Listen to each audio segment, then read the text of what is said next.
Hey everyone, welcome to Judging for the Win. I'm Dave, and this is my daily ruling. Today's question comes to us from the True Stories collection, as in, it actually happened at an event that I was actually judging. Amy mulligans to 6, while Nick keeps his opening hand. On her first turn of the game, Amy plays a land and says go. Nick then asks, how many cards do you have in hand? At this point, Amy realizes that she forgot to put one on the bottom of her library when she mulliganed. Taking for granted that this was an honest mistake, what is the appropriate infraction, penalty, and fix? Okay, so because Amy made a mistake during the process of taking a mulligan, your first impression might be to think that this should be a mulligan procedure error. That definitely makes a lot of sense. However, if you take a look in the IPG, we can see this line here, which says that once gameplay is started, this sort of infraction is actually handled as a hidden card error. I think the reason why the policymakers put this in there is because ordinarily part of the fix for a mulligan procedure error would involve having the player who committed the error take an additional mulligan. It's not really practical to do this once the gameplay is started, so that means that we don't have to do it in this case. Another really interesting benefit from this is that it spares the judge from trying to figure out whether the player has an extra card in their hand because of a mistake they made while mulliganing or a mistake they made during the part of the game that actually happened. Now, this might not seem like a really big deal, but it turns out that ordinarily, if this line wasn't in the policy, then those would be two completely different infractions, and the fixes would be completely different. I think it's really nice that we don't have to try to decide which of these cases is the right one, because I think it would be very difficult for a judge, even a really experienced investigator, to come to a decision on this point with any degree of confidence, even if both of the players were being 100% cooperative. It's just really difficult to try to decide whether the player drew the card before or after the mulligan process had ended. And there's not really any way you could have any evidence that you could go off of either, so this would be a really tough job to do. Fortunately, because of that line in policy, these infractions are actually handled exactly the same way, whether Amy has the extra card because she made a mistake with a mulligan, or because she somehow got an extra card into her hand during the gameplay. So that's a nice benefit. Now that we've established that the correct infraction to issue would be a hidden card error, we can say that the correct penalty would be a warning. Now, the fix is something I think is extremely interesting. Ordinarily, when you've got a hidden card error that results in too many cards in a player's hand, the fix would be for that player to reveal the hand to the opponent, and the opponent would choose cards equal to the excess to be put into the correct zone. So, that's exactly what we're going to do here, but the interesting twist is, maybe, if you're an astute viewer, you might have noticed something kind of interesting, which is that Amy's hand, when she committed this infraction, actually had another card in it that isn't there now, the land she played. So what do you think? Would we return this land to Amy's hand and have it be eligible for Nick to pick that card, or not?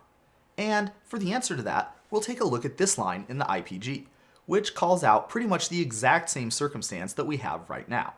And it tells us something really cool, which is that if we have a case like this, the judge may issue a simple backup to the point immediately after the error.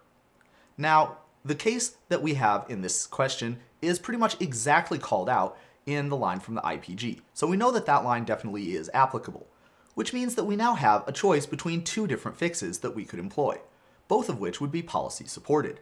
We could either have Nick choose a card that's currently in Amy's hand, or we could return the land that Amy played to her hand and have Nick choose one of those. Which of these options do you think is the best call?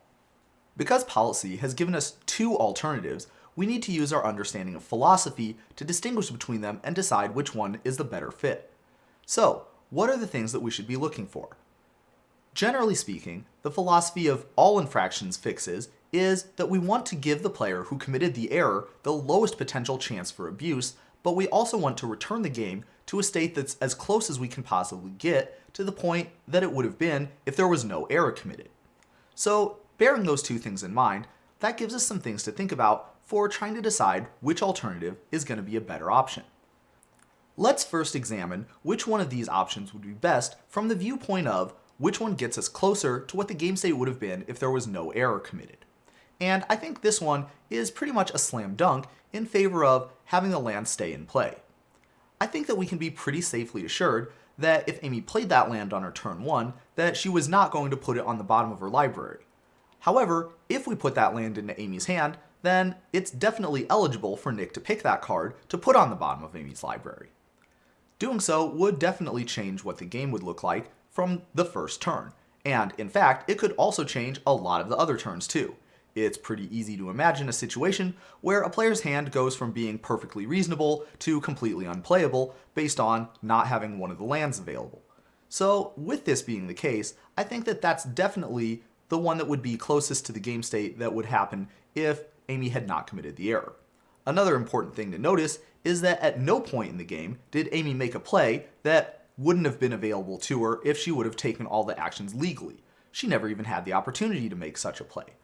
And so with that, I'd say that we've got 1 point in favor of that option. Now let's take a look at which of these alternatives would be better from the standpoint of trying to minimize any potential advantage that Amy could gain because she made this mistake. I think that it's really nice here because we caught the mistake right away, which means that there wasn't a whole lot of potential for advantage. As noted before, Amy didn't make, or even attempt to make, or even have the opportunity to make, a play that she would not have been able to do if she would have performed all her game actions properly. I'm not going to sit here and tell you that it isn't a big advantage to have an extra card in your hand, but because we caught it so early, the game state hasn't evolved up to a point where Amy would have been able to realize that advantage.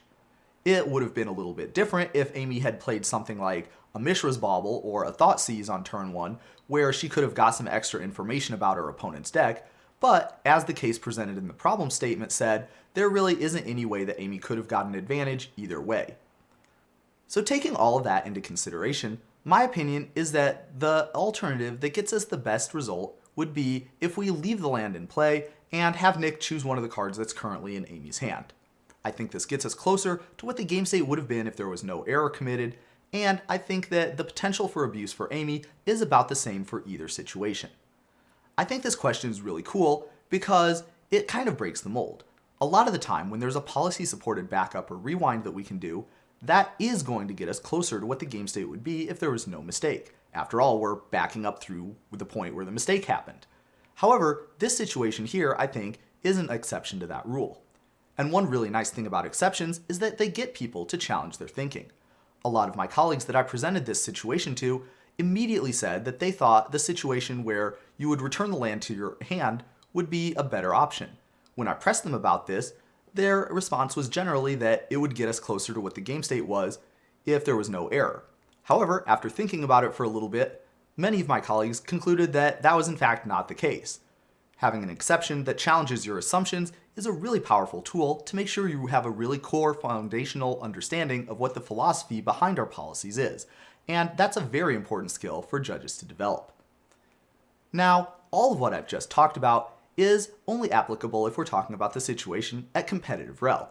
I definitely want to talk a little bit about what I would do at regular rel though, because that's another really interesting discussion. We have another option that's available to us at regular rel that certainly would not be policy supported if we were to try to do it at competitive.